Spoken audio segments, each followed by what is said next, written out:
Hello students, welcome to our talent academy YouTube channel. Talent academy YouTube channel में आपका बहुत ही स्वागत है।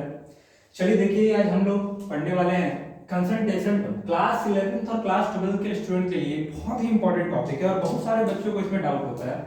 और खास करके ये अगर आप देखें तो जेई और नीट की प्रिपरेशन के हिसाब से भी क्या है, बहुत ही इंपॉर्टेंट है, क्योंकि कोई ऐसा कॉम्पिटिटिव एग्जाम नहीं है जो 11 12 के बेस पे जिसमें कंसंट्रेशन का क्वेश्चन नहीं आता हो। तो चलिए आज हम लोग कंसंट्रेशन टर्म्स पढ़ेंगे, ठीक है। तो आते हैं टू द पॉइंट, हम लोग पढ़ते हैं कंसंट्रेशन टर्म के बारे में। इसमें से कंसंट्रेशन टर्म को पहले चीज जान लेते हैं, थोड़ा सा एक बेसिक सा इंट्रो कि कंसंट्रेशन होता क्या है। तो हम लोग पढ़ चुके हैं, क्या बचपन से पढ़ते हैं, क्लास 9 में ही पढ़ना था कंसंट्रेशन। हम लोग निकालते थे कंसंट्रेशन जो होता है क्या, amount of solute presenting 100 gram of solution either unit mass of solution में कितना अमाउंट सॉल्यूट का प्रेजेंट होता है, वही क्या कहलाता था, हमारा कंसंट्रेशन कहलाता था। अब यहाँ जो कंसंट्रेशन टर्म्स होता है उसको दो टर्म पार्ट में पढ़ते हैं। एक हमारा होता है टेम्परेचर इंडिपेंडेंट टर्म, एक हमारा है टेम्परेचर डिपेंडेंट टर्म, और दूसरा हमारा होता है temperature independent term. Temperature independent term. अब देखिए, टेम्परेचर डिपेंडेंट और टेम्परेचर इंडिपेंडेंट टर्म पहचानने का सबसे आसान सा तरीका क्या है, बेसिक सा डिफरेंस क्या है दोनों में।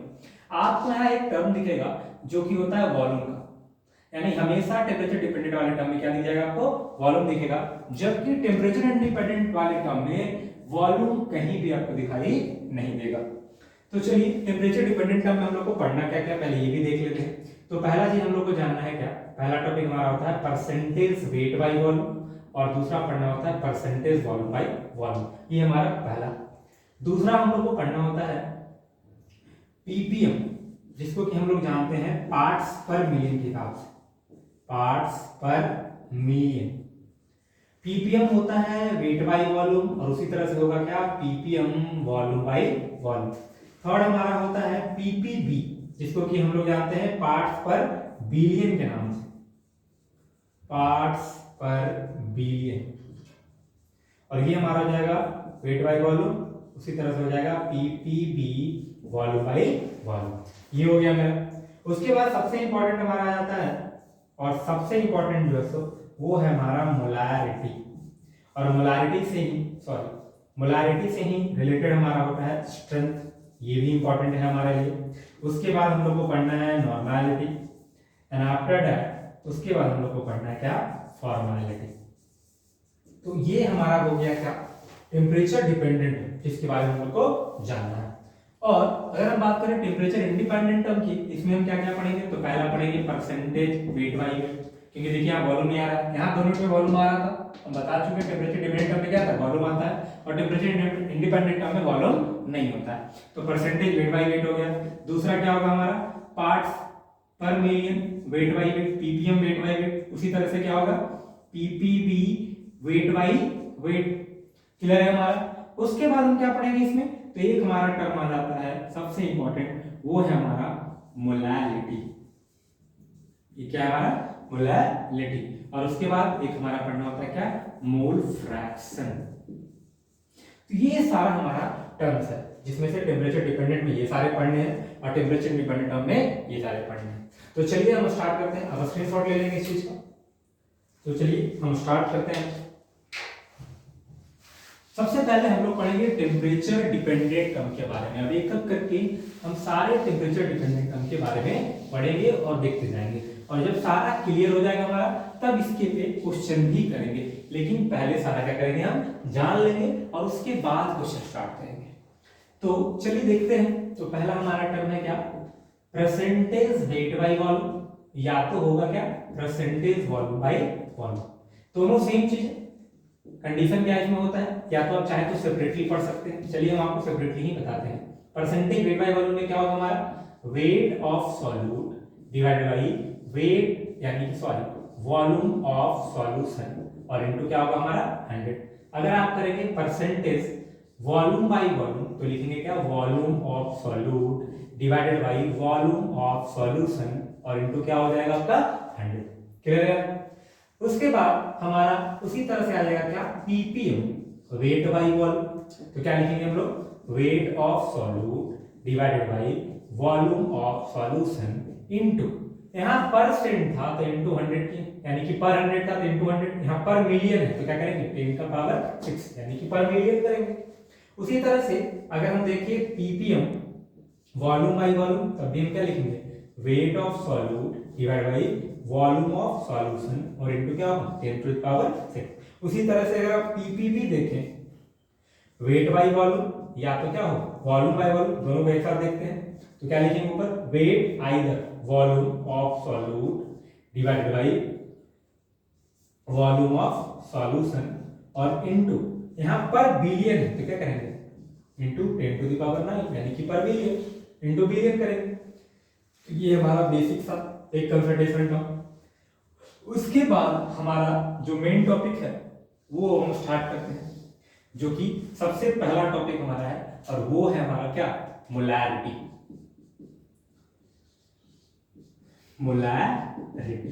मोलैरिटी को हम लोग कैपिटल एम से डिनोट करते हैं। अब ये मोलैरिटी होता क्या है पहले ये समझते हैं। मोलैरिटी के बारे में जानते हैं क्या, number of moles of solute, number of moles of solute in per litre volume of solution, in per litre volume of solution. इसका मतलब हुआ क्या, पर लीटर सॉल्यूशन के वॉल्यूम में यानी पर लीटर सॉल्यूशन जो होगा उसमें सॉल्यूट का कितना मोल्स होगा ये हमारा क्या कहलाएगा मोलैरिटी कहलाएगा। अगर इसको हम न्यूमेरिकली चेक करें तो क्या लिखेंगे हम molarity is equal to number of moles को हम एम से डिनोट कर रहे हैं यानी कि number of moles of solute divided by volume of solution litre. यही ध्यान देंगे स्टूडेंट, ध्यान इधर उधर नहीं करेंगे। देखिएगा एक कहावत सुने है ना, आप रोड पे चलते हुए लिखा रहता है ना सावधानी की दुर्घटना घटी, वही वाला कहानी यहाँ भी, अगर ध्यान हटा सारा खत्म हो जाएगा। फिर मोलैरिटी इक्वल टू क्या पढ़ेंगे number of moles of solute divided by volume of solution in litre. अब ये देखिए नंबर ऑफ मोल्स को हम चाहें तो क्लास 9th में मोल कांसेप्ट पढ़ना था, वहां पढ़े थे क्या कि नंबर ऑफ मोल्स फाइंड करने के लिए एक फार्मूला पढ़े थे गिवन मास डिवाइड बाय क्या पढ़ते थे हम लोग मोलर मास। हम चाहे तो इस m के वैल्यू को क्या लिख सकते हैं पुट कर देंगे इस वैल्यू को तो W by m naught that is given mass divided by molar mass into volume of solution in litre. अगर ये VL लीटर में, अगर सपोज कीजिए कब ml में दिया है तो क्या हो जाएगा formula W by m naught into VL के जगह क्या हो जाएगा VmL, और इसको लीटर में कन्वर्ट करना है क्योंकि पर लीटर डिफाइन होता है तो बाय 1000 करेंगे तो 1000 कहां चलाएगा ऊपर, तो क्या हो जाएगा यहां इनटू 1000। ये हमारा आ गया क्या मोलैरिटी का इक्वेशन। आप चाहे तो ये भी यूज कर सकते हैं, आप चाहे तो ये भी यूज कर सकते हैं। कहने का मतलब ये अगर नंबर ऑफ मोल्स दिया है और सॉल्यूशन का वॉल्यूम दिया हुआ है तो डायरेक्टली फॉर्मूला लगा सकते हैं। अगर क्वेश्चन में सॉल्यूट का मास दिया हुआ है तो उसके सॉल्यूट के मास को मोलर मास से डिवाइड करके वॉल्यूम ऑफ सॉल्यूशन लीटर में दिया है उससे बना सकते हैं। अगर ml में दिया है आप ये फार्मूला को क्या कर सकते हैं यूज कर सकते हैं। आप चाहे तो जिस फार्मूला को चाहे तो आप क्या कर सकते हैं यूज कर सकते हैं। क्लियर हमारा, ये हमारा पहला टर्म्स हो गया क्या मोलैरिटी। बहुत ही आसान है, टेंशन नहीं लेना है, एकदम इजीली हम चाहे तो क्या कर सकते हैं पढ़ सकते हैं। झूठ मूठ का जो है ना बहुत सारे टीचर डरा के रखते हैं बच्चे को ना कि ये बहुत टफ है, ये बहुत टफ है, आपसे नहीं होगा, ऐसा कुछ नहीं है। हाँ टफ ये नहीं है, हाँ ये बोलेंगे कि जो नहीं पढ़ते उनके लिए तो बहुत टफ है, बट अगर आप प्रैक्टिस करेंगे इसका तो आप आसानी से क्या कर सकते हैं किसी भी तरह के क्वेश्चन को सॉल्व कर सकते हैं। चलिए हम आगे पढ़ते हैं। ये हमारा हो गया फर्स्ट। इसी से रिलेटेड एक हमारा कंसंट्रेशन टर्म होता है जिसका कि नाम हमारा क्या है स्ट्रेंथ। अब ये स्ट्रेंथ क्या है इसको हम S से डिनोट करते हैं। ये मिलता जुलता एक्चुअली में कंसंट्रेशन टर्म से तो नहीं आता हमारा, बट ये मिलता जुलता होता है कंसंट्रेशन टर्म में, इसलिए इसको कंसंट्रेशन टर्म में रखा गया है। बट एक्चुअली बोला जाता है कि स्ट्रेंथ को कंसंट्रेशन टर्म में डिफाइन नहीं किया जाता, बट फिर भी हम देखेंगे ये होता क्या है स्ट्रेंथ। ये होता है weight of solute, weight of solute in per litre volume of solution, in per litre volume of solution. आप देखिए इन दोनों में तो डिफरेंस क्या है, क्या था पर लीटर वॉल्यूम सॉल्यूशन में सॉल्यूट का कितना मोल्स प्रेजेंट है, जबकि यहाँ क्या देख रहे हैं कि पर लीटर सॉल्यूशन में सॉल्यूट का कितना वेट प्रेजेंट है, क्या कहलाएगा हमारा स्ट्रेंथ कहलाता है। तो अगर हम स्ट्रेंथ की बात करें और स्ट्रेंथ अगर हम निकालना चाहते हैं तो क्या होगा हमारा स्ट्रेंथ, ये स्ट्रेंथ होगा जो हमारा, इसके लिए अगर हम न्यूमेरिकली इसको लिखें तो स्ट्रेंथ इक्वल टू क्या आ जाएगा वेट ऑफ सॉल्यूट यानी कि W given divided by volume of solution in litre that is VL। Clear, ये हमारा आ गया स्ट्रेंथ का फॉर्मूला। और ये हम पढ़े थे किसका, ये हमारा यहां से यहां तक क्या था मोलैरिटी के लिए कंडीशन लिए थे। आप चाहे तो देखिए एक रिलेशन होगा हमारा मोलैरिटी और स्ट्रेंथ के बीच में, रिलेशन बहुत इंपॉर्टेंट है। अगर आपको रिलेशन पता है ना एक से दूसरे कंसंट्रेशन टर्म का, तो आपके लिए बहुत ही बेस्ट तरीका है सॉल्यूशन करने का। अगर आपको एक भी कंसंट्रेशन टर्म पता चल गया जो इजीली आप फाइंड कर सकते हैं, अगर आप फाइंड कर लेंगे और आपको हर का रिलेशन पता है, then you can find in just 5 minutes. So देखिए अब क्या करेंगे, हम एक रिलेशन चेक करेंगे, और रिलेशन हमारा किसका है, तो हम देखेंगे पहला relation between molarity and strength. अब ये मोलैरिटी और स्ट्रेंथ में क्या रिलेशन है हम वो चेक करेंगे। आप ध्यान से देखें तो अभी कुछ देर पहले मैं लिखा था क्या, मोलैरिटी इज इक्वल टू क्या लिखा हूं formula, molarity is equal to W by m naught into Vl। ये हमारा लिखा हुआ W by m naught into Vl, उसी फॉर्मूले में molarity is equal to W by m naught into Vl। अगर आप ध्यान से देखें तो इस W by Vl की जगह W by Vl की जगह W by Vl की जगह क्या लिख सकते हैं, हम S लिख सकते हैं। तो हमारा नया फॉर्मूला क्या बन जाएगा, molarity is equal to S upon m naught, यानी कि हम यहां से लिख सकते हैं क्या, हमारा एक फॉर्मूला बन गया S is equal to m into m naught, यानी क्रॉस मल्टीप्लाई कर देंगे, इससे हमारा एक फॉर्मूला क्या मिल गया, एक रिलेशन मिल गया मोलैरिटी का, इसके साथ हमारा स्ट्रेंथ के साथ। इसमें से देखिए गिवन क्या क्या दिया हुआ है, ये दिया हुआ है हमारा क्या, मोलर मास ऑफ सॉल्यूट, ये हमारा क्या, मोलर मास ऑफ सॉल्यूट, ये पहला हो गया हमारा। दूसरा ये क्या गिवन दिया हुआ है, ये दिया हुआ हमारा क्या, मोलैरिटी। और तीसरा हमारा क्या दिया हुआ है, ये है हमारा क्या, स्ट्रेंथ। क्लियर हो गया, ये हो गया स्ट्रेंथ, ये हो गया मोलैरिटी, और ये क्या हो गया, मोलर मास ऑफ सॉल्यूट। कोई डाउट यहां तक, ये हमारा हो गया रिलेशन। रिलेशन बहुत मस्ट और टेंशन नहीं लेना है। क्वेश्चन की जहां तक बात आई तो क्वेश्चन पहले हम पढ़ लेंगे, क्योंकि जो हमारे जेई में, चाहे हमारे नीट में, या किसी भी कॉम्पिटिटिव एग्जाम की बात करें या बोर्ड एग्जाम की बात करें, तो क्वेश्चन जो है हमारा डायरेक्ट नहीं पूछता, 2-3 टर्म को मिलाकर पूछता है। तो हम लोग सारा पहले क्लियर कर लेंगे और फर्दर क्वेश्चन करेंगे, अच्छे अच्छे क्वेश्चन करेंगे और अच्छे से सॉल्यूशन करेंगे उसका। तो चलिए आप इसका स्क्रीनशॉट ले लेंगे, एक बार स्क्रीनशॉट ले लीजिए, बाद में आप इसको अच्छे से कवर करके लिख लीजिएगा। चलिए अब इसको मिटाते हैं और आगे बढ़ते हैं हम लोग। तो पहला हमारा मोलैरिटी पढ़ लिए, दूसरा हम क्या पढ़ लिए, स्ट्रेंथ पढ़ लिए, और दोनों के बीच में क्या लिख लिए, रिलेशन भी चेक कर लिए। चलिए अब आगे बढ़ते हैं और आगे देखते हैं। देखिए इसके बाद जो है सो हम लोग को जो पढ़ना है वो हमारा कंसंट्रेशन एक टर्म था, उसका नाम था क्या, हमारा नॉर्मैलिटी। ये क्या है हमारा, नॉर्मैलिटी। अब ये नॉर्मैलिटी क्या है इसको भी जानते हैं, चलिए पढ़ते हैं। नॉर्मैलिटी होता है number of equivalent of solute, number of equivalent of solute in per litre volume of solution, in per litre volume of solution, यानी पर लीटर वॉल्यूम सॉल्यूशन में किसी भी सॉल्यूट का कितना इक्विवेलेंस है, number of equivalents of solute in per litre volume of solution. वहां था क्या, number of moles of solute in per litre volume of solution, जबकि यहां क्या है, number of equivalent of solute in per litre volume of solution.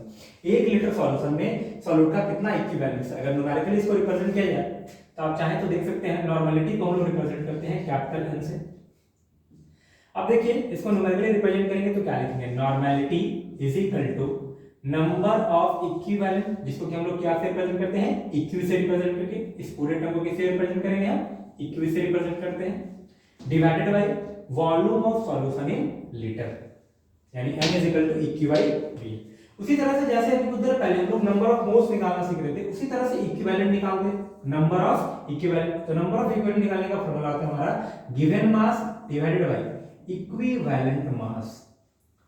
Number of equivalents equal to क्या होता है फॉर्मूला, ये हमारा क्या है, नंबर ऑफ इक्विवेलेंट्स है, और नंबर ऑफ इक्विवेलेंट निकालने का फॉर्मूला होता है given mass divided by equivalent मास। अब हमारे दिमाग में आता है कि सर तो इक्विवेलेंट मास कैसे निकालेंगे। इक्विवेलेंट मास निकालने का फॉर्मूला जो होता है वो हमारा होता है molar mass of solute divided by n factor. अब प्रॉब्लम होगा कि n फैक्टर कैसे निकालेंगे, यानी एक के बाद एक का एक क्या है, हर बार कुछ ना कुछ फंसते चले जा रहे हैं धीरे धीरे। तो अब चलिए हम n फैक्टर निकालेंगे कि n फैक्टर निकालते हैं कैसे, वो सीखेंगे। पहले इस क्वेश्चन के फार्मूले को हम लोग बना लेते हैं, फर्दर हम सीखेंगे क्या कि how to calculate n factor, how to find n factor. तो चलिए पहले हम पूरे फार्मूले को लिखते हैं। आप देखें तो नंबर ऑफ इक्विवेलेंट क्या लिखा है, W by equivalent by mass. हम चाहे तो क्या लिख सकते हैं, given mass divide by equivalent मास, और ये हमारा क्या हो जाएगा, into volume of solution in litre. Further हम चाहें तो इक्विवेलेंट मास को क्या लिख सकते हैं, आप देखिए ध्यान से, W अपॉन इस इक्विवेलेंट मास को क्या लिख सकते हैं, मोलर मास डिवाइडेड क्या लिख सकते हैं, n फैक्टर। ये हमारा हो गया क्या, मोलर मास और by n factor. n factor कहां चला जाएगा ऊपर, ये हो गया हमारा क्या n फैक्टर और इनटू क्या होगा volume of solution in litre. अगर ये ml में दिया हुआ है तो फार्मूला फिर चेंज कर लेंगे, volume into n factor divide by molar mass into v ml, और ml को 1000 से डिवाइड करेंगे लीटर में कन्वर्ट करने के लिए, तो 1000 कहां चला जाएगा ऊपर, सही है। और ये हमारा क्या था n फैक्टर, nf जिसको बोलते हैं। तो ये हमारा आ गया क्या, नॉर्मेलिटी का इक्वेशन। आप चाहें तो जो आपका गिवन दिया हुआ है उसके हिसाब से क्या कर सकते हैं, फॉर्मूला इसमें लगा सकते हैं। अब हमारा यहाँ टॉपिक है, प्रॉब्लम क्या था, यहाँ उलझन किस में फंसे होते हैं कि सर तो n फैक्टर निकालेंगे कैसे। तो आते हैं उस टॉपिक को क्लियर कर दो उलझन को। चलिए देखते हैं, calculation of n factor, n factor find करेंगे कैसे। तो पहला हमारा होता है एसिड। एसिड के लिए जो हमारा n फैक्टर होता है वो डिफाइन होता है क्या, number of H plus ionisable ion, several ions, number of H plus ionisable ions, मतलब किसी भी एसिड में कितना H प्लस को रिलीज कर रहा है, कितना आयन रिलीज कर रहा है, वो उसका क्या कहलाएगा, n फैक्टर कहलाएगा। कहने का मतलब हमारा ये है, अगर आप एग्जांपल चेक करें इस चीज का तो देख सकते हैं क्या, n फैक्टर के लिए अगर हम बोले क्या HCl, तो ये एक H प्लस रिलीज करता है, इसलिए n फैक्टर से कितना हो जाएगा 1। अगर हम बात करें किसकी, H2SO4 की, ये 2 H प्लस रिलीज करता है, इसका n फैक्टर कितना हो जाएगा 2। अगर हम बात करें H3PO4 की और ये 3 हाइड्रोजन रिलीज कर रहा है, इसका मतलब क्या हो जाएगा, इसका n फैक्टर 3। हाँ, आप ये भी कंफ्यूज नहीं हो जाएंगे कि जितना हाइड्रोजन था, एक हाइड्रोजन था तो 1, 2 था तो 2 और 3 है तो 3, ये कोई लॉजिक नहीं है। अगर ऐसा होता तो CH3COOH एसिटिक एसिड, इसमें तो 3 हाइड्रोजन है, 4 हाइड्रोजन है, तो n फैक्टर 4 होना चाहिए था, जबकि इसका भी n फैक्टर कितना होता है 1 होता है। तो ये डिपेंड नहीं करता कि हाइड्रोजन कितना है, डिपेंड ये करता है कि उसमें से कितना H प्लस आयनाइजेबल आयन है। कहने का मतलब ये है कि आपको सॉल्यूशन में जाने के बाद वो कितना H प्लस आयन क्या कर पाता है, वो रिलीज कर रहा है, वो हमारा क्या कहलाएगा n factor for the acid. अगर हम बात करें फॉर बेस की, तो बेस का कंडीशन होता है n फैक्टर के लिए, वो होता है number of OH minus ionisable ions, यानी कि number of OH minus ionisable ion कितना होगा। जैसे अगर हम बात करें NaOH की, तो इसका n फैक्टर कितना हो जाएगा 1, अगर OH माइनस रिलीज कर रहा हो। अगर हम बात करें मैग्नीशियम हाइड्रोक्साइड की MgOH सॉल्ट वाइज, इसके लिए n फैक्टर कितना हो जाएगा 2। कहने का मतलब ये है कि वो कितना OH माइनस आयन रिलीज कर रहा है, आयोनाइज कर रहा है, वो हमारा क्या कहलाया जाएगा, वो हो जाएगा n फैक्टर, क्लियर है, OH माइनस के बराबर। तीसरा, पहला एसिड, दूसरा बेस, और थर्ड हमारा होता है फॉर सॉल्ट। सॉल्ट के लिए क्या कंडीशन होगा, तो ये होता है n फैक्टर जो होता है, ये डिफाइन करेगा किसके लिए, नंबर, या तो बोल सकते हैं आप इसको नंबर तो नहीं बोलेंगे, अब बोलेंगे क्या, मैग्नीट्यूड ऑफ पॉजिटिव और negative charge, magnitude of positive और negative charge present on salt.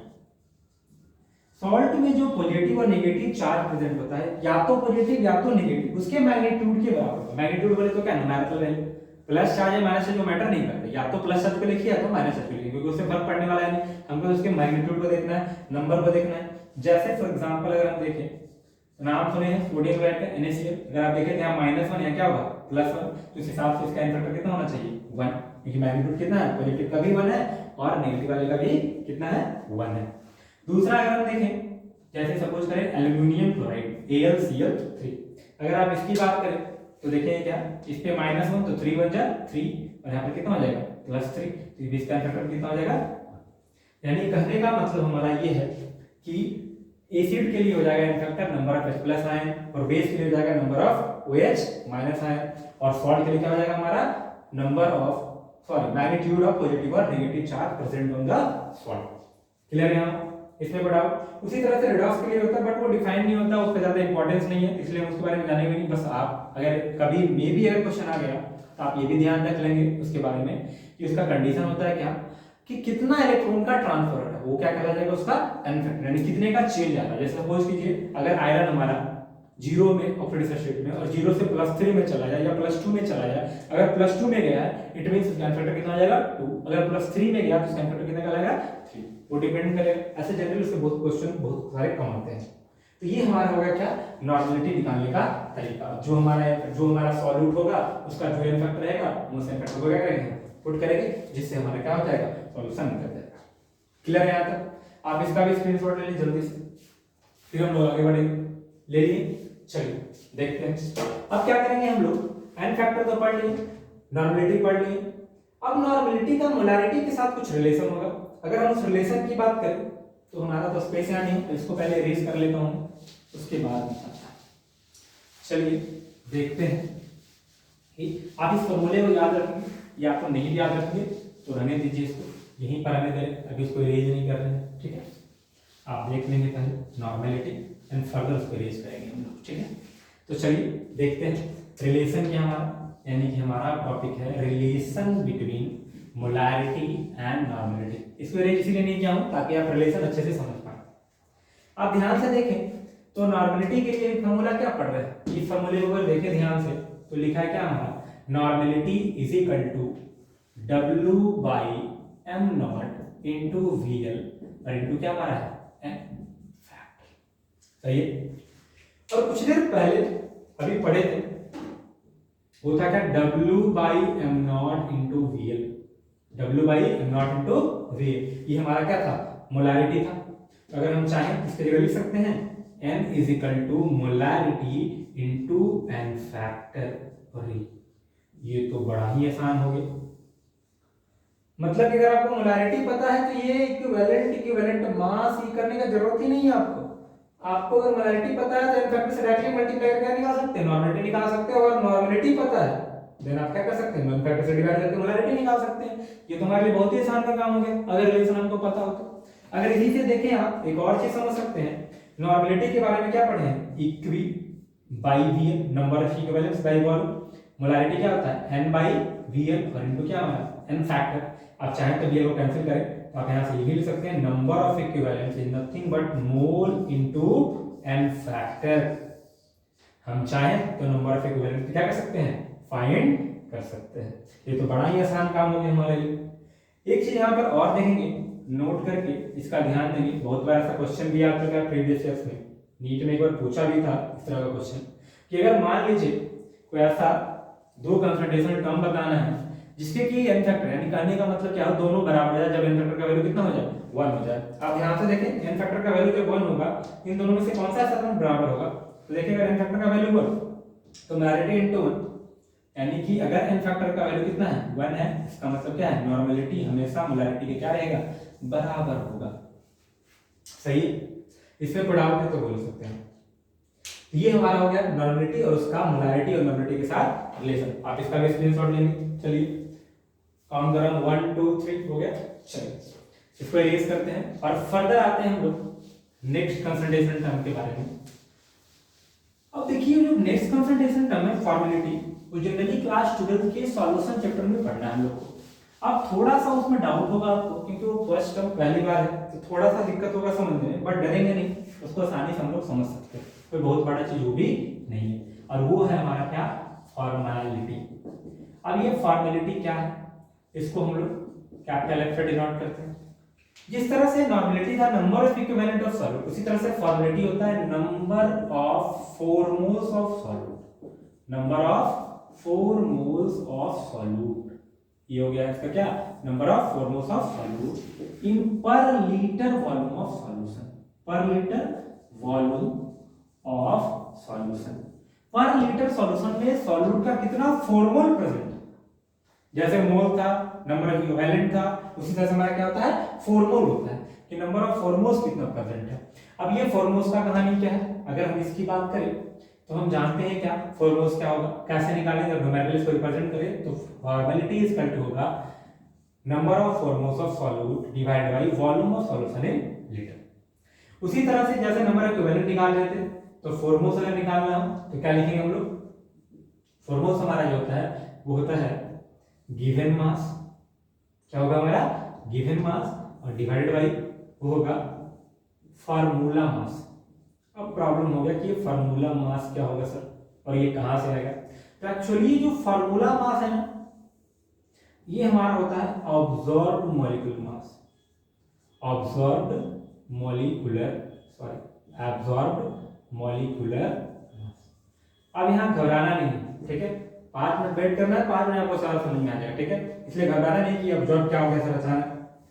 Actually जो हमारा मॉलिक्यूलर मास होता है ना, वो 2 तरह का है, एक हमारा थियोरेटिकल मॉलिक्यूलर मास और एक हमारा एब्जॉर्ब मॉलिक्यूलर। थियोरेटिकल का नहीं मतलब क्या, जो किताबों में पढ़ रहे हैं वो थ्योरी के हिसाब से, प्रैक्टिकली जब कहें तो कुछ और हो गया, वो हमारा क्या कहलाता है, एब्जॉर्ब मॉलिक्यूलर मास। जैसे ये समझने के लिए एक छोटा सा कंडीशन बता रहा हूं, जैसे बड़ा ही फेमस कंडीशन है कि अगर हम बेंजोइक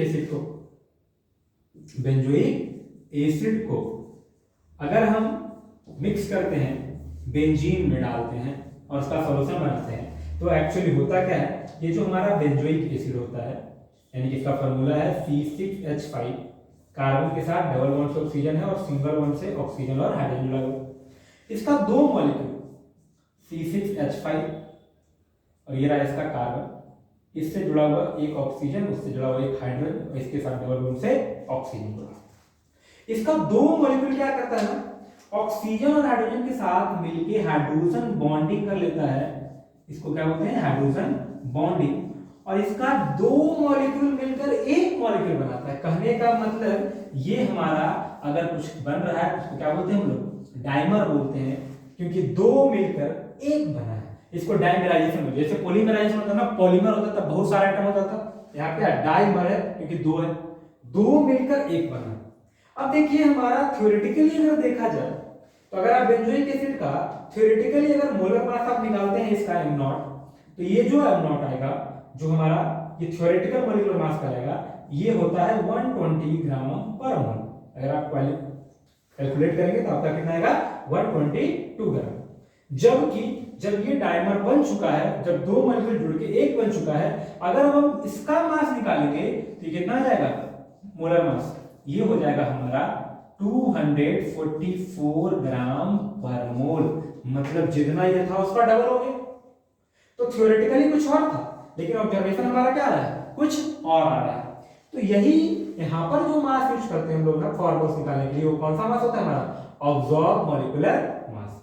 क्लियर है इसमें बढ़ाओ। अब इसको निकालेंगे कैसे, फॉर्मूला तो हमारा यही है, लेकिन तरीका क्या है निकालने का हमारा, वो समझते हैं। देखिए अभी हम पढ़े थे क्या, मोलारिटी में जब पढ़ रहे थे तो मोलारिटी जो क्या पढ़ रहे थे हम लोग, पढ़े क्या, number of moles of solute divided by volume of solution in litre, ये पढ़ रहे थे। अब देखिए उसी चीज को हम चाहें तो इस तरह से लिख सकते हैं क्या, W by m0 into VL, ये पढ़ रहे थे फॉर्मूला। यहां पर जो m0 है ना, ये एक्चुअली कौन सा मास है, थ्योरेटिकल मॉलिक्यूलर मास। कौन सा मास है भाई, थ्योरेटिकल मॉलिक्यूलर मास। आप देखिए इसका फार्मूला क्या लिख सकते हैं, आप चाहें तो इसको और बढ़ा सकते थे कि फार्मूला नंबर ऑफ मोल्स क्या लिख सकते हैं, गिवन मास डिवाइड क्या हो जाएगा हमारा, फार्मूला मास को हम क्या लिख रहे हैं, इसके हिसाब से क्या लिख रहे हैं, ऑब्जॉर्ब्ड मॉलिक्यूलर मास, ऑब्जॉर्ब्ड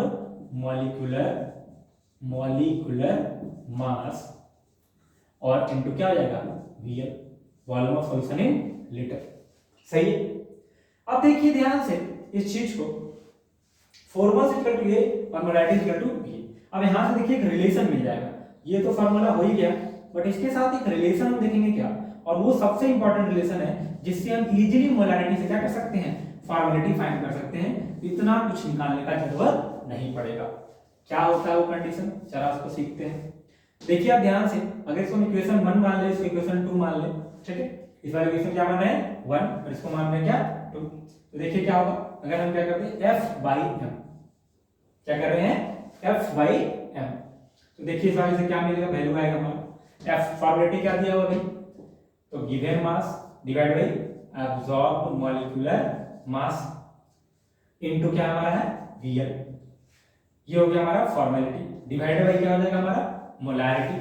तो मोलारिटी में देखिए तुम्हारा क्या है, मोलारिटी में यहाँ पर डिवाइड करें आसानी होगा आपको समझने में, W/m0 इनटू VL, और ये m0 क्या है हमारा थियोरेटिकल मॉलिक्यूलर मास। तो आप चाहें तो क्या लिख सकते हैं, थियोरेटिकल मॉलिक्यूलर मास।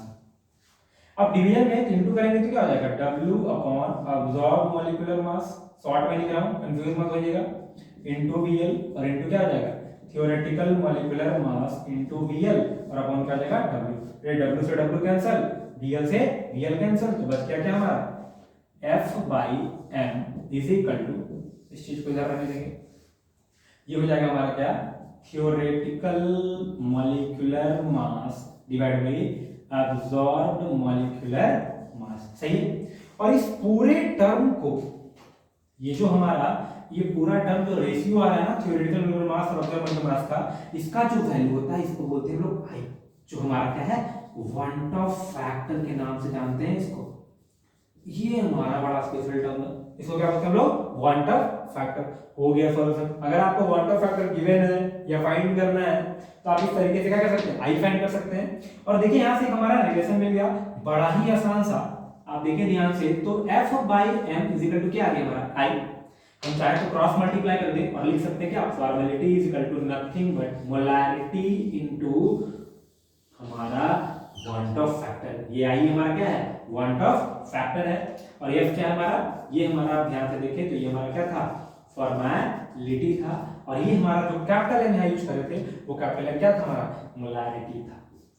अगर हम चाहें, अगर हमको मोलैरिटी पता है तो डायरेक्टली वन ऑफ फैक्टर से मल्टीप्लाई करके क्या निकाल सकते हैं, फॉर्मेलिटी निकाल सकते हैं। अगर फॉर्मेलिटी पता है तो मल्टीप्लाई करके निकाल सकते हैं, फॉर्मेलिटी निकाल सकते हैं। अब देखिए यहाँ पर भी नोट करके चाहे तो देखना चाहते हैं, जैसे वहां n फैक्टर अगर 1 था तो मोलैरिटी और नॉर्मलिटी बराबर हो जाएगा। यहाँ I का वैल्यू क्या हो जाए, 1 हो जाए। अगर आप देखें तो आप चाहें तो यहाँ से लिख सकते हैं if value of I equal to 1।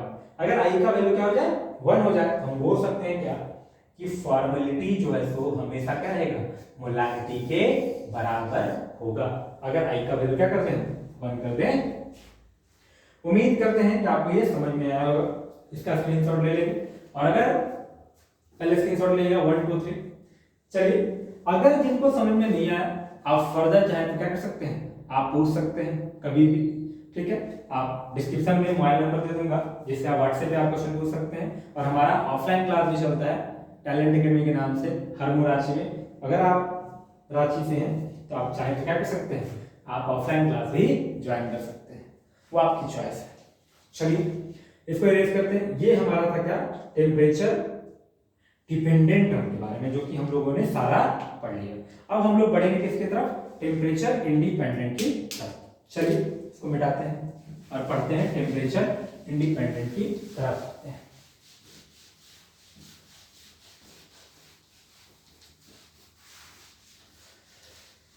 अब हम लोग पढ़ेंगे टेम्परेचर इंडिपेंडेंट टर्म के बारे में। अब ये टेम्परेचर इंडिपेंडेंट क्या है भाई, क्या होता है, इसके बारे में समझते हैं। अभी तक पढ़े थे टेम्परेचर इंडिपेंडेंट, डिपेंडेंट पढ़े थे, पढ़ेंगे टेम्परेचर इंडिपेंडेंट, जिसमें से पहला हमारा क्या था, हम बताए थे क्या वॉल्यूम का कंडीशन नहीं आएगा। पहला हमारा था क्या, परसेंटेज वेट बाई वेट। तो क्या लिखेंगे इसमें, weight of solute divide by wait of solution और इनटू कितना हो जाएगा हमारा 100। वहां था वॉल्यूम ऑफ सॉल्यूशन, यहाँ क्या किया, वेट ऑफ सॉल्यूशन। यहाँ वॉल्यूम का कोई बात हम नहीं करेंगे। उसी तरह से पीपीएम वेट बाई वेट होगा, तो क्या लिखेंगे हम, weight of solute divide by wait of solution और इनटू कितना 100। अगर हम बात करें पीपीबी की, sorry weight of solute wait of solution, ppm parts पर मिले तो 10 का पावर कितना हो जाएगा, 6 हो जाएगा। और अगर पीपीवी वेट बाई वेट करें तो क्या लिखेंगे हम, weight of solute divide by wait of solution और इनटू क्या आ जाएगा हमारा 10 टू द पावर 9। क्लियर है हमारा, ये हो गया हमारा बेसिक सा।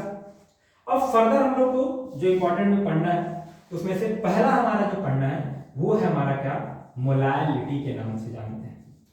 वहां था मोलैरिटी, यहाँ क्या है लिटी, उसको हम लोग कैपिटल एम से डिनोट करते हैं, इसको क्या से डिनोट करते हैं, स्मॉल एम से डिनोट करते हैं।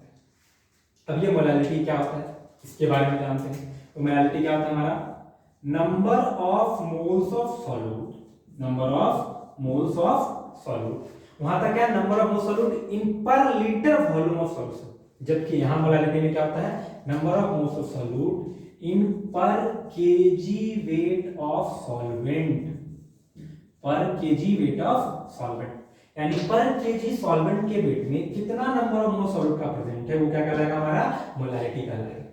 अगर इसको न्यूमेरिकली रिप्रेजेंट करें तो हम क्या लिखेंगे, molality is equal to N upon W kg, और ये क्या हमारा है, सॉल्वेंट का मास केजी।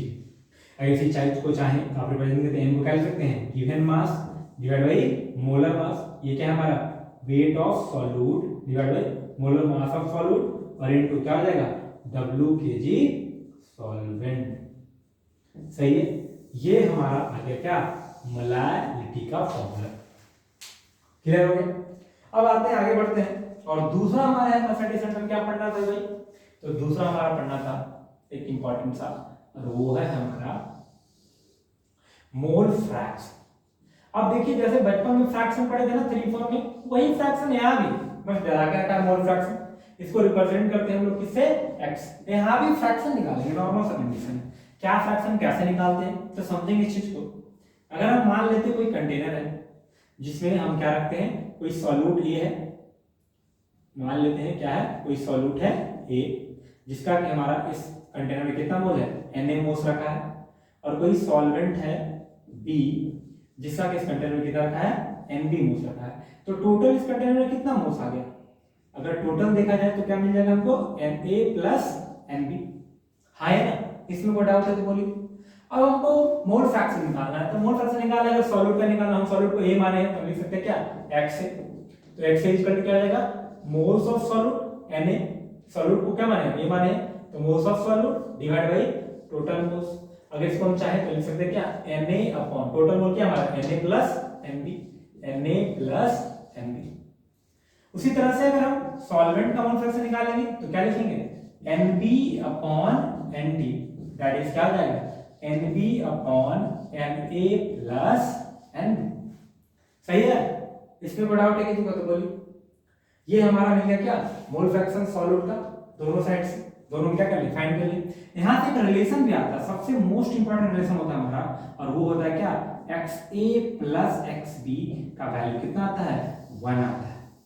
अब ये कैसे हो सकता है सर, ये कैसे पॉसिबल हो गया, अगर आप ध्यान से देखें तो देखिए मैं यहाँ शॉर्ट में बता रहा हूँ आपको, Na upon Na plus Nb, अगर XA प्लस XB को ऐड करें तो देखिए क्या होगा हमारा, Na upon Na plus Nb, और प्लस क्या होगा हमारा, Nb upon Na plus Nb। हम क्या लेंगे, दोनों का एलसीएम लेंगे, तो हमारा एलसीएम क्या आएगा, देखिए ध्यान से, Na प्लस Nb, और अपॉन क्या होगा, Na प्लस Nb, है ना, क्योंकि Na प्लस Nb एलसीएम लेंगे, इससे डिवाइड करते हैं, ऊपर मल्टीप्लाई करेंगे 1, फिर इससे डिवाइड करेंगे तो आएगा 1, ऊपर मल्टीप्लाई करेंगे Nb में 1 से, तो Nb Na प्लस Nb नीचे भी, Na प्लस Nb ऊपर भी कट जाएगा, वैल्यू कितना आ जाएगा, 1। इसीलिए x प्लस x क्या होता है हमारा, 1। ये हमारा मिल गया मोल फ्रैक्शन, और ये हमारा मिल गया मोलालिटी। अब इन दोनों के बीच में भी एक रिलेशन है, अब ये रिलेशन क्या है भाई, ये भी जान लेते हैं, relation between molality and mole fraction. इसके लिए एक क्वेश्चन देखेंगे, और उस क्वेश्चन के अंदर क्या करेंगे, इसका सॉल्यूशन करेंगे और उसका फाइंड करेंगे कि कैसे निकालते हैं, क्या रिलेशन होता है हमारा, ठीक है। तो देखेंगे कंडीशन क्या है इसका, क्वेश्चन क्या हमारा, a solution of glucose and water is prepared in which mole fraction of glucose is 0.2। अगर ग्लूकोज का क्या दिया हुआ है, मोल फ्रैक्शन दिया हुआ कितना, 0.2।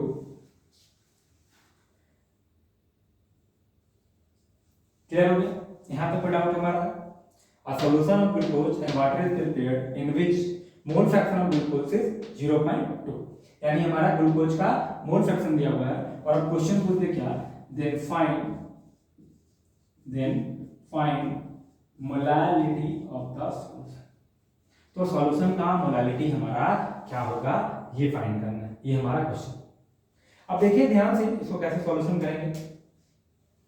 हमारा सॉल्यूट का, ग्लूकोज क्या हमारा सॉल्यूट, और सॉल्वेंट क्या होगा हमारा वाटर, यानी सॉल्यूट का मोल दिया हुआ है, सॉरी मोल फ्रैक्शन दिया हुआ है, यानी हम देखें एक्स ग्लूकोज दिया हुआ है कितना 0.2।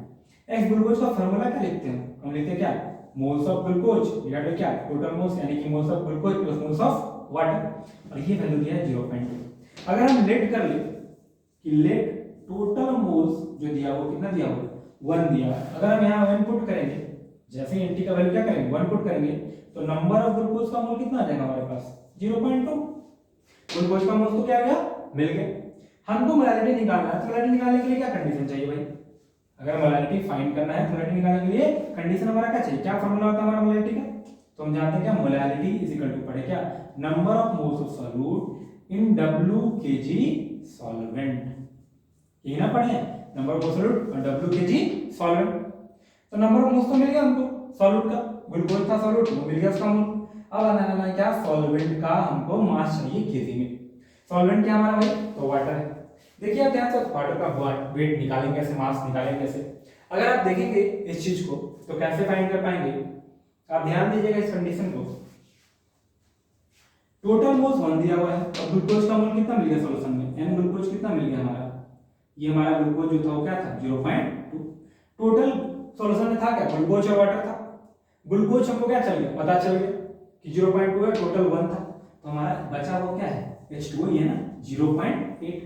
अगर 1 में से 0.2 माइनस करके क्या आएगा 0.8, ये हमारा क्या है moles of glucose sorry water, water का मोल्स मिल गया। हमको वाटर क्या चाहिए वेट चाहिए केजी में चाहिए, तो पहले हम वेट निकालेंगे, तो वेट का फॉर्मूला क्या पड़े n into m0 यानी 0.8 और इनटू मोलर मास वाटर कितना होता है जी 80, सभी लोग जानते हैं बचपन से पढ़ते आ रहे हैं 7 8 से 0.8 into 80, ये हमारा हो गया क्या मोलर मास ऑफ।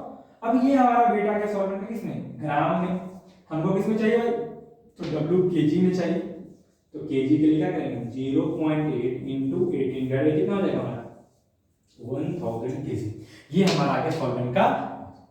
अब क्या करेंगे हम इस वाले सॉल्यूशन में क्या कर देंगे पुट कर देंगे, तो क्या हो जाएगा 0.8 into 18 डिवाइड कितना 1000 sorry sorry sorry sorry number of moles का कितना दिया है 0.2। अब लिखना है वेट ऑफ सॉल्वेंट, और वेट ऑफ सॉल्वेंट कितना है हमारा 0.8 into 18 और बाय 1000 कहां चलाएगा ऊपर।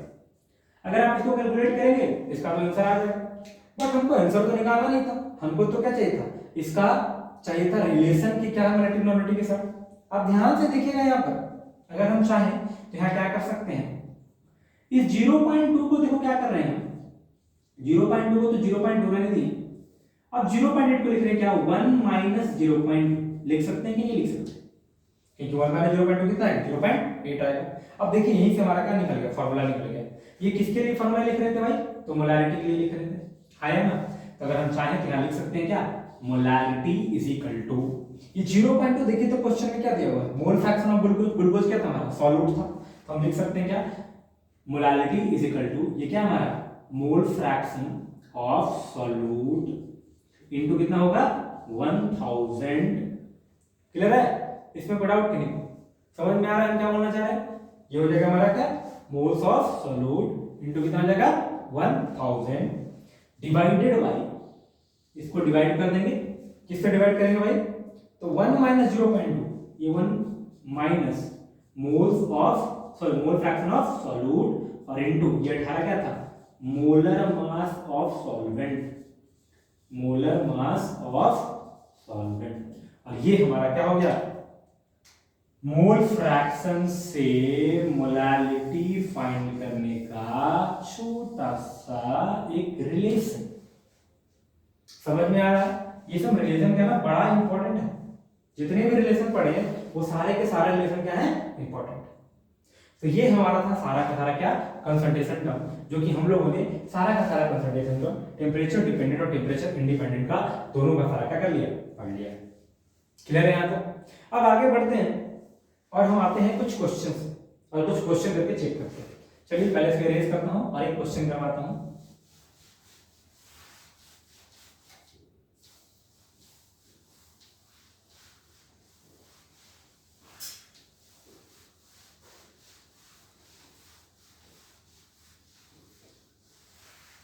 सॉरी आप स्क्रीनशॉट लेना आई थिंक मैं भूल गया बताने के लिए, आप जब पढ़ा रहा हूं ना उसी समय वीडियो पॉज कर क्या करेंगे आप उसको नोट्स कर लेंगे, ठीक है। सॉरी उसके लिए ध्यान नहीं रहा मेरा, स्क्रीनशॉट के लिए। चलिए अब आगे बढ़ते हैं। अब हम क्या करेंगे, एक क्वेश्चन करते हैं। जैसे हमारा एक क्वेश्चन है, बड़ा ही फेमस, मैक्सिमम टाइप्स में क्वेश्चन आता है। लिखा है क्या, 4% weight by wait, 4% weight by wait solution of NaOH and water, solution of sodium hydroxide and water, 4% weight by weight solution of NaOH and water is prepared. If the density of the solution, if the density of the solution, if the density of the solution is 1.2 gram per cc, 1.2 gram पर CC बोले तो क्या बोल सकते हैं, पर ml बोल सकते हैं, वो आपकी मर्जी है, जो भी आप मन करे आप रख सकते हैं, 1.2 ग्राम पर cc. Then find molarity, normality, molarity, strength, mole fraction, सारा चीज फाइंड करना। बड़ा दिया सर, आप 4% वेट बाई वेट से दिए हैं, एक डेंसिटी दे दिए हैं और सारा चीज पूछ रहे हैं। हम सारा चीज निकाल सकते हैं अगर हमको रिलेशन पता है तो। कैसे निकालेंगे, तो चलिए हम स्टार्ट करते हैं। अगर आप फर्स्ट टर्म बना रहे हैं ना तो आप 3 कॉलम बना लेंगे। एक हमारा कॉलम होगा सॉल्यूट का, दूसरा कॉलम होगा हमारा सॉल्वेंट का, तीसरा कॉलम होगा हमारा सॉल्वेंट का। पहले ये देखिए क्वेश्चन में गिवन क्या है। सबसे पहला काम है तो क्वेश्चन में गिवन क्या लिखा है उसको लिखना है। 4% वेट बाई वेट। अब देखिए तो 4% वेट बाई वेट दिया है, इसका मतलब क्या, weight of solute divided wait of solution.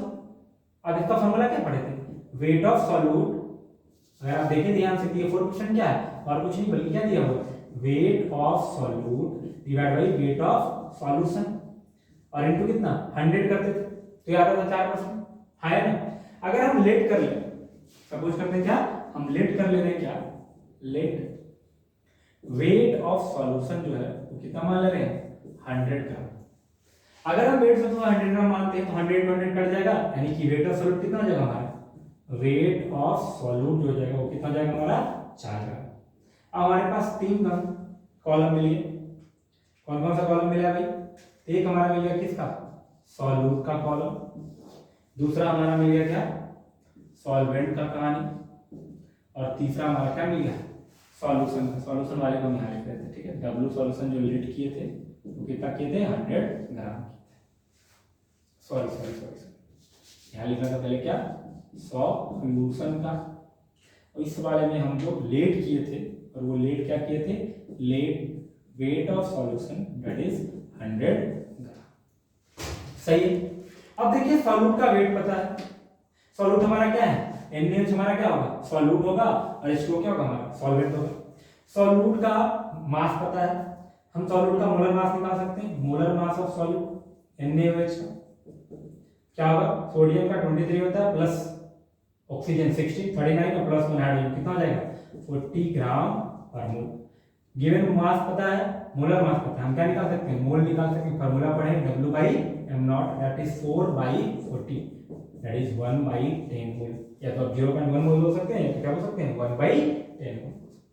चलिए हमारा सॉल्यूशन क्या मिल चुका है, मोल मिल चुका है। अब देखिए डेंसिटी दिया हुआ सॉल्यूशन का, सॉल्यूशन ने क्या दिया है, डेंसिटी दिया है, तो डेंसिटी ऑफ सॉल्यूशन दिया है कितना हमारा, 1.2 ग्राम पर सीसी। पर सीसी का मतलब क्या, पर क्यूबिक सेंटीमीटर बोले, कहने का मतलब क्या है, 1 सीसी का मतलब होता है क्या, 1 सेंटीमीटर क्यूब, 1 सेंटीमीटर किसके बराबर होता है, 1 ml के बराबर होता है। तो 1.2 ग्राम पर ml बोल सकते हैं इसको। आप देखिए फार्मूला पढ़े थे बचपन में, डेंसिटी इक्वल टू पढ़ते थे क्या, मास बाई वॉल्यूम। अब हमको वॉल्यूम चाहिए, डेंसिटी पता है, मास पता है, वॉल्यूम चाहिए, तो क्या लिखेंगे फार्मूला में, volume is equal to mass upon density. Mass कितना दिया है जी हमारा, दिया है 100 ग्राम, और डेंसिटी कितना दिया है 1.2, यहाँ से पॉइंट आएगा ऊपर कितना चला जाएगा 100, यानी क्या जाएगा हमारा 1000/12 ml। ये आ गया हमारा क्या, वॉल्यूम। अगर हमको लीटर में चाहिए तो इसी को क्या लिख देंगे, 1000/12 इंटू कितना, 1000 डिवाइड कर देंगे, कट जाएगा, यानी कितना आ जाएगा 1/12 लीटर। ये आ गया वॉल्यूम ऑफ सॉल्यूशन। आप देखिए तो ध्यान से, सॉल्यूशन का वेट 100 ग्राम था, सॉल्यूट का वेट 4 ग्राम था, तो हम सॉल्वेंट का वेट नहीं निकाल सकते क्या, सॉल्वेंट का वेट क्या आ जाएगा, solute minus sorry solution minus, अगर हम वेट सॉल्यूशन में से सॉल्यूट का वेट क्या कर दें माइनस कर दें तो सॉल्वेंट ही बचेगा ना। सॉल्यूशन कितना हमारा 100 और माइनस सॉल्वेंट कितना है 4, तो माइनस करेंगे कितना आ जाएगा 96। सही है। अब हम सॉल्वेंट का वेट भी निकाल लें। अगर सॉल्वेंट का मोल निकालना चाहते हैं वो भी निकाल सकते हैं। कैसे?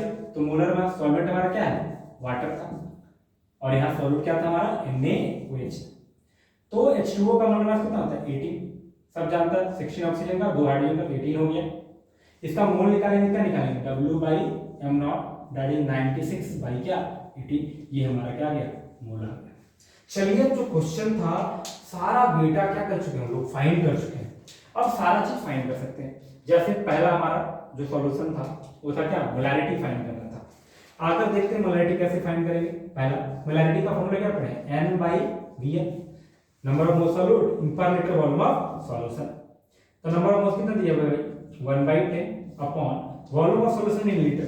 अब देखिए वॉल्यूम सॉल्यूशन कितना दिया 1/12। क्या करेंगे यहाँ पुट कर देंगे 1/2। सही है। यहाँ से मिल जाएगा क्या हमारा 1/10 इंटू क्या आ जाएगा 12/1 यानी कि 12/10 बोलेंगे तो क्या 1.2 मोलैरिटी। ये हमारा क्या आ गया मोलैरिटी। चलिए दूसरा हमारा क्या दिया हुआ है नॉर्मैलिटी। नॉर्मैलिटी का कोई एक रिलेशन पढ़े, क्या पढ़े तो वहां रिलेशन याद करें, आपको याद होगा मोलैरिटी इनटू वैन फैक्टर। तो नॉर्मैलिटी का क्या होगा मोलैरिटी हमको पता है क्या 1.2 और into N factor. N factor देखें तो सॉल्यूट क्या हमारा NaOH सोडियम हाइड्रोक्साइड। और आप देखें तो बताए थे क्या ये बेस एक तरह का बेस का क्या कंडीशन बताया कि कितना OH माइनस रिलीज करता है, ये OH माइनस कितना रिलीज करेगा एक रिलीज करेगा, मतलब एन फैक्टर का वैल्यू कितना हो जाएगा। अगर आप देखें तो यहाँ एन फैक्टर का वैल्यू कितना हो जाएगा 1 हो जाएगा। अब देखिए अगर उसी एन फैक्टर का वैल्यू क्या करें पुट कर दें 1 तो नॉर्मलिटी कितना आ गया हमारा 1.2 है। सही आसानी से निकलेगा कि नहीं, रिलेशन में पता रहेगा तो हम आसानी से क्या कर सकते हैं निकाल सकते हैं। अगर स्ट्रेंथ की बात करें तो स्ट्रेंथ तो यहीं से निकल जाएगा मोलैरिटी से रिलेटेड है। अगर हम स्ट्रेंथ की बात करें तो पढ़े थे क्या molarity into molar mass of solute. तो strength is equal to molarity कितना आ गया हमारा 1.2 into molar mass of solute. Molar mass of कितना चाहिए हमारा गिवन था 40, ये फाइंड कर चुके थे ना 40। तो 40 इनटू 1.2 करेंगे कितना आएगा 4 12 4 जा 48 यानी कि 48.0। क्लियर हो गया। ये हमारा क्या गया स्ट्रेंथ, ये भी काम खत्म हो गया। अगर हम आते हैं क्या मोलैरिटी में और मोल फ्रैक्शन में, तो मोलैरिटी की बात करें तो देखिए मोलैरिटी का फॉर्मूला क्या पढ़े number of moles of solute in पर केजी वेट ऑफ सॉल्वेंट। ये पढ़े ना, ये हमारा वेट किसका होता है सॉल्वेंट का।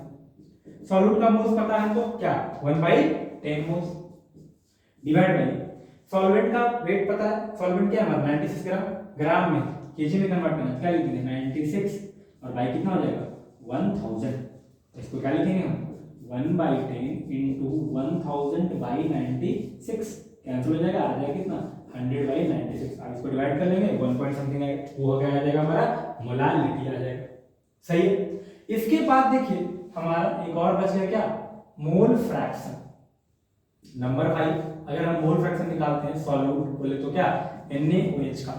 अगर NaOH का मोल फ्रैक्शन निकालेंगे तो क्या लिखेंगे moles of NaOH upon moles of NaOH plus moles of water. NaOH का मोल्स कितना दिया 1/10, क्या आ जाएगा हमारा 1/10 अपॉन मोल्स ऑफ NaOH 1/10 और प्लस मोल्स ऑफ वाटर कितना दिया हुआ 96/18। आप इसको कैलकुलेट कर लेंगे। अब जो आएगा तो क्या आ जाएगा मोल फ्रैक्शन ऑफ सॉल्यूट आ जाएगा, x से आ गया।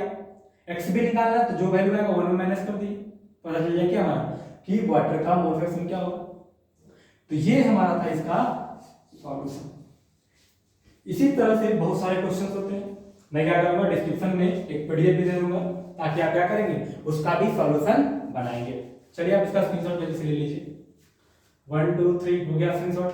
चलिए हम क्या करेंगे आपको इसका डिस्क्रिप्शन में मोबाइल नंबर दे दूंगा ताकि आप वहां क्वेश्चन पूछ सकते हैं। दूसरा एक पीडीएफ दे दूंगा क्वेश्चन का जो आप बना सकते हैं, या तो आपके पास जो क्वेश्चन है बुक में आप वहां से या गूगल से कहीं से भी क्वेश्चन निकाल के कर सकते हैं, बना सकते हैं। क्वेश्चन आपका सॉल्यूशन हमारा, और इतने ही तरीके से करेंगे, कोई नया मेथड कोई नया ट्रिक नहीं निकालेंगे, जो पढ़ा है उतना से ही करते हैं।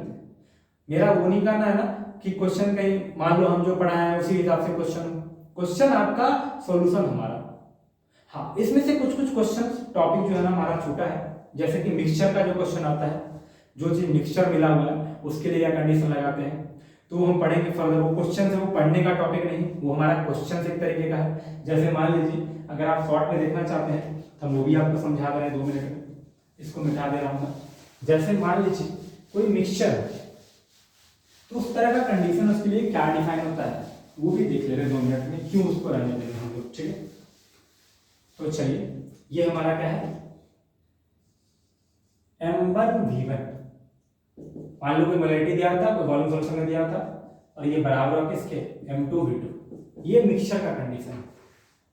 दूसरा मोलैरिटी उसका दूसरा वॉल्यूम सॉल्यूशन, कुछ पानी मिला दिए, क्वेश्चन आता क्या इतना मोलैरिटी था, इतना वॉल्यूम था, इतना डाइल्यूट कर दिए उसको पानी मिला के, ये तो और सॉल्यूट ऐड कर दिए तब मोलैरिटी क्या होगा, ये नेक्स्ट वॉल्यूम क्या हो गया, इस तरह क्वेश्चन आता है।